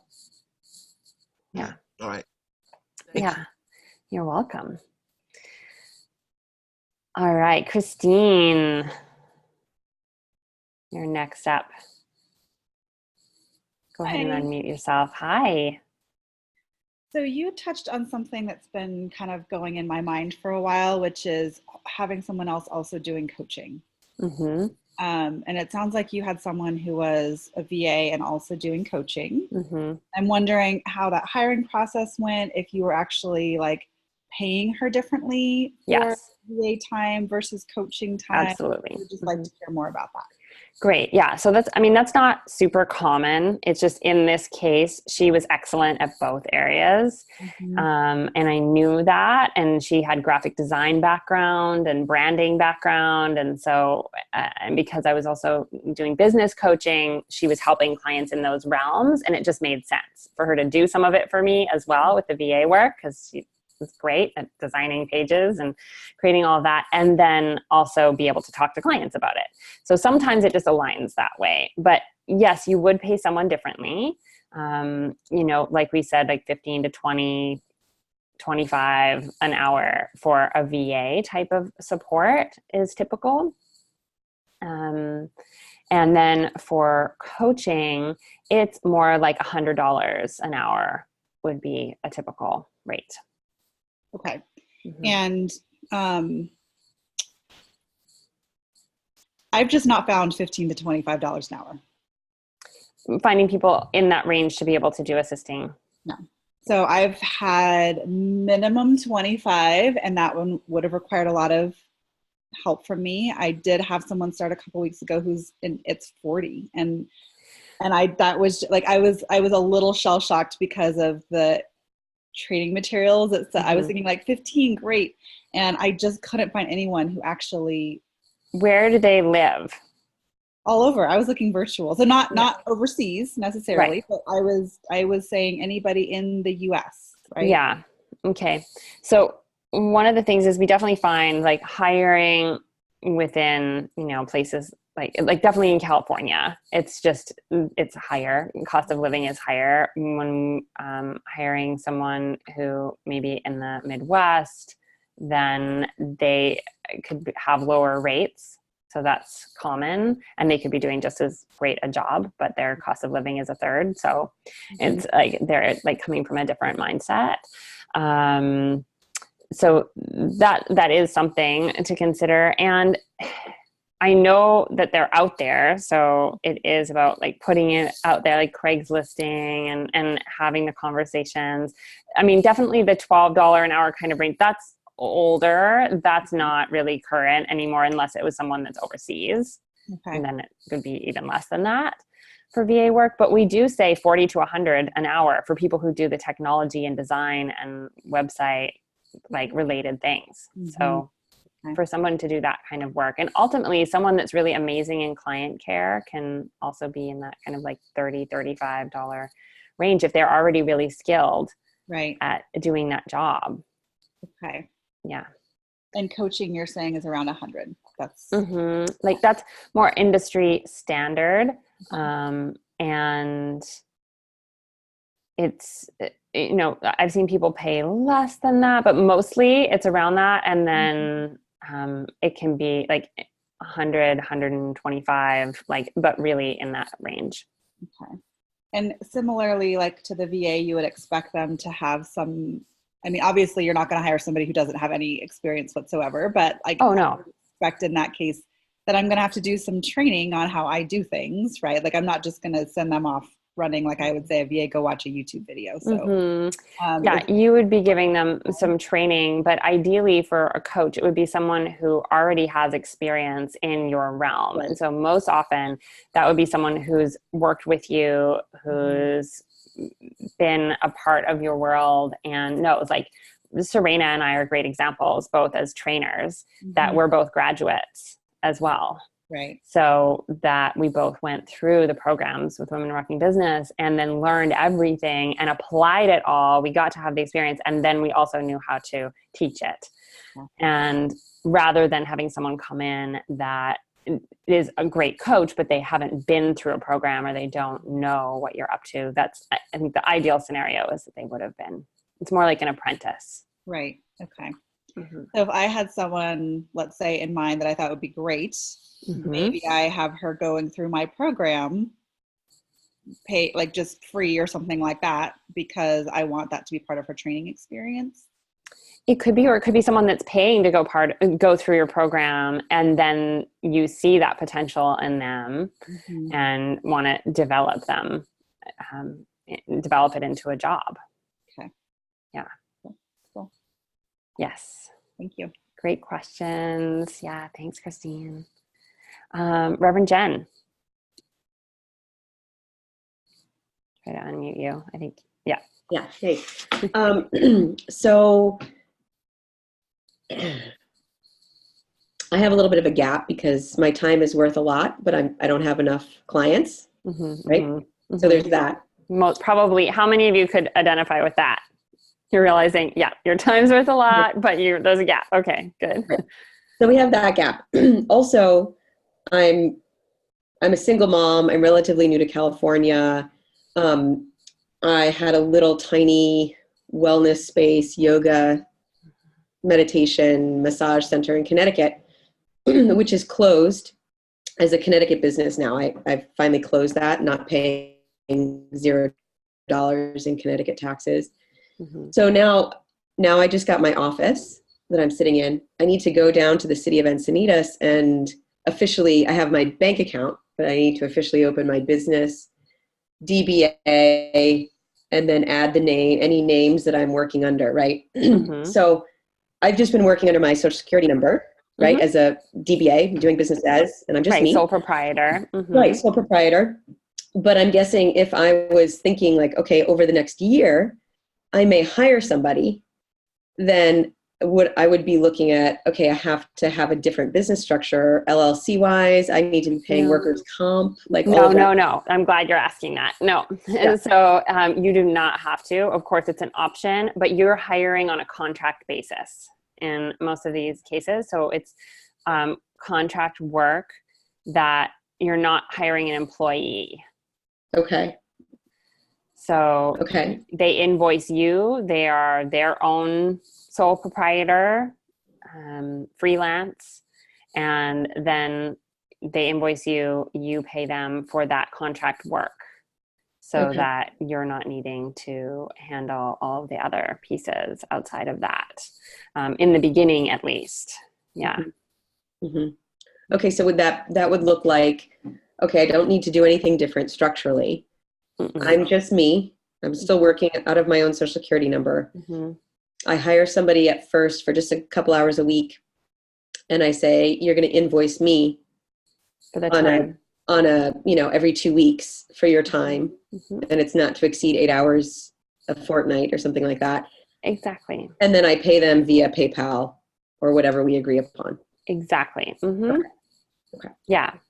And Taya, I see you have something to add there or a question. Unmute. 1 second. Unmuting. In the yoga world, there's a new law where I can't have my teachers be independent contractors anymore, and that's they have to become employees. And when I'm researching this law, I'm wondering in the coaching world. So let's just say it's not in the coaching world. I know about that in the yoga world, yes, but not. But say, okay, I'm hiring a coach and I have a coaching business. Doesn't it transfer to the same law of like that? If I'm hiring that person as a coach, then they have to be employed? We're all contractors with Women Rocking Business. So it doesn't, that law is just specific to the yoga world? I thought it was going to be transferable to all independent contractors. It hasn't yet. I do know about it for the yoga world, but I also know people in the yoga world who still aren't doing it that way. Yeah. Because if someone says like, if it's got to rely on the person. So with me, I would say like, I have my own business. And so if they were to investigate, it's like, no, I don't work for her. Like, I don't work for Women Rocking Business. This is my business. And You're coming in as a consultant. I'm a consultant. Yeah. Okay. So it's the same. It is a different frame of work. If someone looks at themselves as, oh, I work for you and I'm an employee, and then you're asking things of them, this is where it gets tricky. Because if you're asking things of them that are employee like, then you're requiring certain things like unpaid meetings and stuff like that. That doesn't work. So it needs to be, that's part of their contracted time. Okay. Yeah. So, yeah. So Megan, I know a little bit about this. I've worked at spas as a massage therapist, and you know that there are a few things that if I am going to hire an assistant that's not an employee, they need to be able to, like you said, your assistant doesn't work before 10:30 a.m. So if she was an employee, you would say, no, I need you at 8 a.m. because it's your hours. So one of the reasons that she can say truly she's a contractor is because she makes her own hours. So I think that there are a few things that need to differentiate an employee versus independent contractor. And maybe you could speak to that. Exactly. So making our own hours. So for all of us, for instance, as coaches, we all make our own hours. Right. We're all choosing on our own calendars. Here's when I'm available. None of that is relegated. We just have to make sure we have enough time to see our clients, of course, but it's not something that gets regulated by the company. Yeah.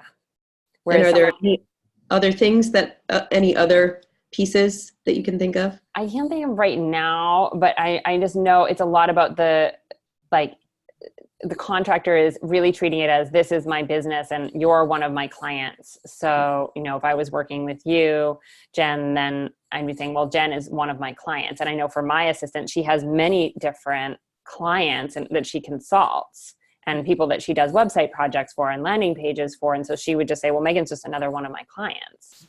Well, and this is Suzette. Megan, can I interject a little bit? I'm someone who does contracting in the learning and development field in the corporate world, in addition to what I'm doing now with Women Rocking Business. A lot of that can be handled in the agreement that you sign with them, in the contractor agreement. Yes. You're literally stating in that agreement that they are representing that they have their own business. You can make them offer proof that it's a DBA or an LLC or whatever it is, that they will pay their own taxes, that they are not an employee of you. They do not represent anywhere that they are. Like, you handle that in the agreement. Yeah, exactly. And then you can also throw in some of that stuff, like what you were talking about, as further evidence, right? We agree that they make their own hours within the confines of what works for me as their client, that kind of stuff. And so it's not as scary as you think. And then the other thing is an LLC, when you're ready for it, is cheap and easy. It's like in Texas where I'm at, it's $300. It's a single form at the Secretary of State or whatever. I don't know what office, I had to look it up, but it's not hard to do that when you're ready. When you're ready to do that, no, it's no problem. Yeah. And you might also think about, like, in the agreement, because the things the LLC protects you against, like being sued and financially responsible for things, put it in your agreement with your contractors that they don't have the right to sue you, that everything has to be done through an arbitrator, that whatever risks you would protect yourself from with an LLC, put them in the agreement with your contractors. Yes.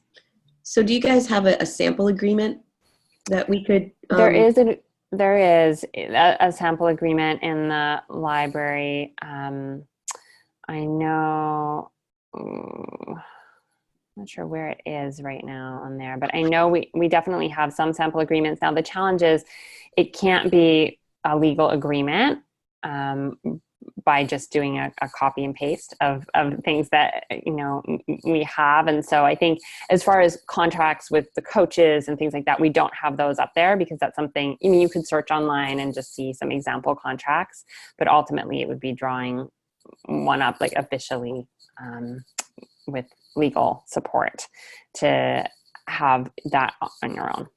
Yeah. All right. I know there's a lot more questions, and I also want to get in a couple quick announcements just to make sure that they're here. Let me just open that again. I had it. Okay. So a couple quick things that I want to make sure to note. So for spring class, only for those who started back in May, we sent out a mid-year survey, and this really helps us to improve our programs and also gives you clarity on how far you've come and it's sort of like a guide for seeing, well, where are you going to go with the rest of this year? And it also includes drawing to win a Gold Pass coaching session. And the extended deadline is 5 p.m. on Wednesday. So 5 p.m. Pacific on Wednesday to get that in. So look for your survey, fill it in. It just takes a few minutes. And you could check spam or email support if you don't see it there, just to want to make sure that you get that opportunity to win a Gold Pass session by just filling that in. And like I said, it's also just great for you to be able to see, oh, this is where I am right now. So that's only for those of you that were spring, not fall enrollment. You'll get fall enrollment, you'll get yours later in the year. Hawaii, a new email was sent out with meal info and other reminders like the manta ray waivers, and just a reminder that we need those from you before you arrive on site. So make sure you're checking your email, and you can also look in the events tab, and those things are in the events tab in the forum. And all right. One other thing. Let me see here. Just going to double check because I know I had a note from Sage.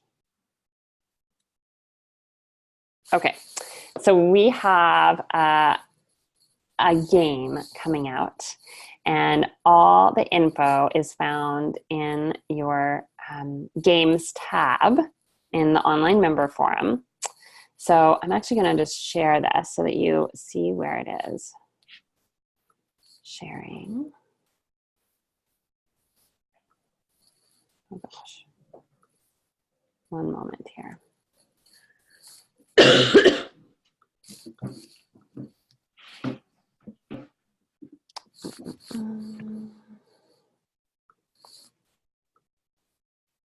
Okay, so in your leverage tab, your leverage form tabs at the top, there's a games tab on the side. And when you click that, we've got a big deal challenge happening.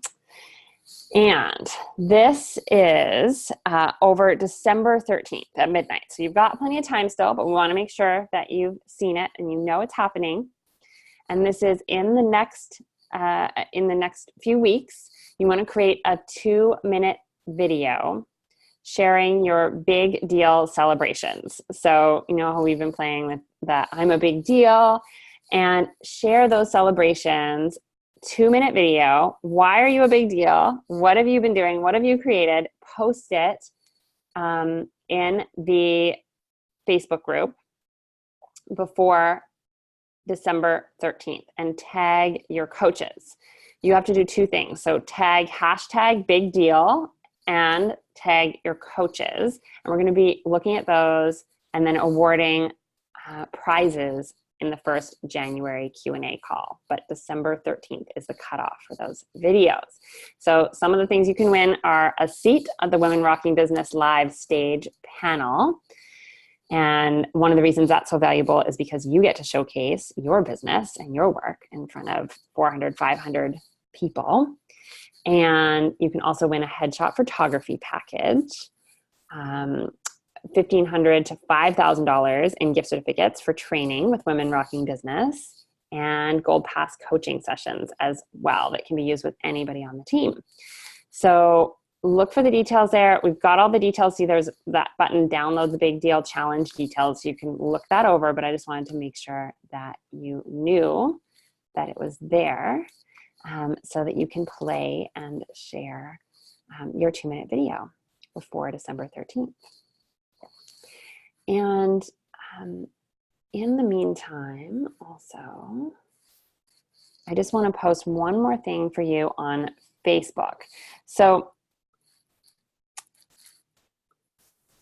on Facebook, head over there to the page, and I'm going to be adding in, sorry, this is funny. This is tricky to do because there's so many different windows. There we go.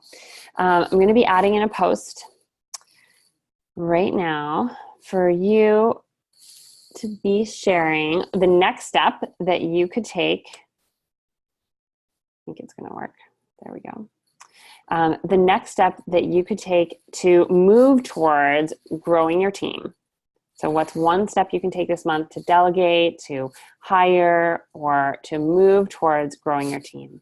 And so right towards the end of our time here, just posting that, and also right when we hop off of the call too, what is something that you could do to just take that one step this month towards hiring your team? And I know that there are a lot of moving pieces. This is, I know a lot of pieces that can feel like, oh, what am I supposed to do next? And that's why we want to focus on just what's that one next step that you can do.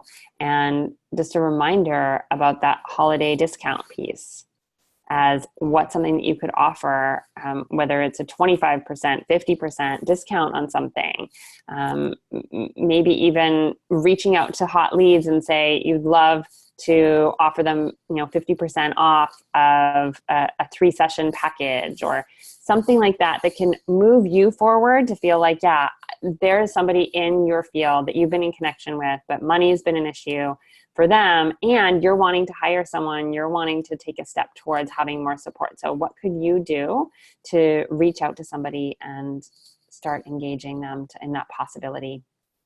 And also looking at, how can you just book some discovery calls? Get some discovery calls on your calendar, do a post. If you haven't done a post in a while, offering some free sessions with you, sharing about that, or sending out an email to your list, offering some free sessions.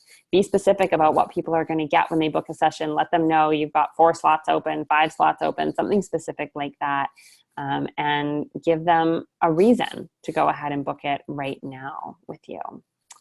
And there is a handout with example emails from Sage's holiday sales a few years ago in the forum. So you can take a look at that. And it's called the holiday promo.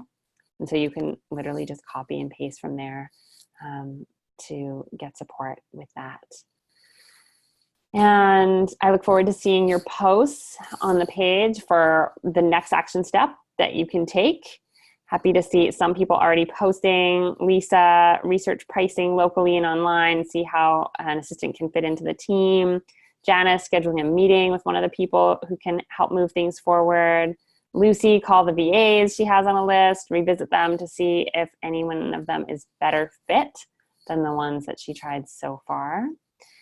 Sarah, putting together a job description, putting it on Craigslist to find an assistant for next year. Awesome actions. I look forward to reading all your other actions and ideas. And I know that there's still questions, and we've been together for almost 2 hours. So we need to wrap up today's, but if you have something urgent, post it on the Facebook page, tag us so that we can answer you today. And the other thing is, of course, are you booking your sessions with your coaches, getting that in there? Next week, we will have the Q&A call. So come back and join us for that. This one, we don't usually get as much time to answer questions. I know we dove into a lot today. So next week will be the full Q&A time. We get to do that. And just looking forward to getting to support you more next week with that, and on the Facebook page in between. So go ahead and post those questions. We look forward to supporting you and thinking about that one action that you can do that's going to move you towards getting more support and more team. What's some part of that, some step that you could take today right away to move you in that direction? And that could be reaching out to someone that you could offer a discounted session to, or reaching out to someone, giving them a discovery session. That can move you towards having a team member because you're getting someone else potentially bringing more income flow in. And the other thing could be writing out your list of here's all the things that I would want to delegate, that I need to delegate. And that list can help turn into your job posting. That's how you come up with it. You find out, here are the skills that I would need from someone and how to get started. So I'd love to just in the last 60 seconds have a few of you unmute and say what's something you're walking away from this call with today. I'm getting structure and clarity around exactly how to start building my team and hire somebody, which I needed yesterday. And so it makes it so much easier to know that there's a method, and step by step you guys have done it and you wrote it down, and now I can read that and listen and take your advice that you've given today and apply it. Yay. Yes, awesome. Structure and clarity. Yeah, I have a different mindset about it now. And I really appreciated the breakdown in terms of the financial, just looking at that and moving through some of the capacity to expand and receive that's required to move into the next level. So thank you. This was awesome. Beautiful. Yes, a different mindset. I was going to for say me, similar. wait, sorry, Kia. I was going to say similar, a mindset shift that I don't have to wait in order to get help, that I'm actually at the place where I should be getting help right now, and not waiting for all the money to come in first. Yeah. Beautiful. Yes, you don't have to wait for the money to come in first. Yes, Taya? My assistant at Soul, I just got that she could sit with me with the backlog of I have stuff for Women Rocking Business and be helping me where I'm moving forward. Like I can just pivot. I can do that little that pivot. So I'm not feeling overwhelmed in this program. I'm feeling yes. So I can have her help me here. So good. Yes, you don't have to find someone. You already have someone working for you. I have someone and I can delegate time for this. Yes. And I think that'll inspire her. Yes, I love it. Okay. Yeah. And Valerie? Yeah, for me, it's been a little bit of a shift. Like I hired a VA, a Philippine VA, and I'm needing some more local help at a higher level for some client care. And what you said about the money shift, that was interesting too. So definitely a little bit more stretch outside of the box through what you trained us through today. So that was helpful.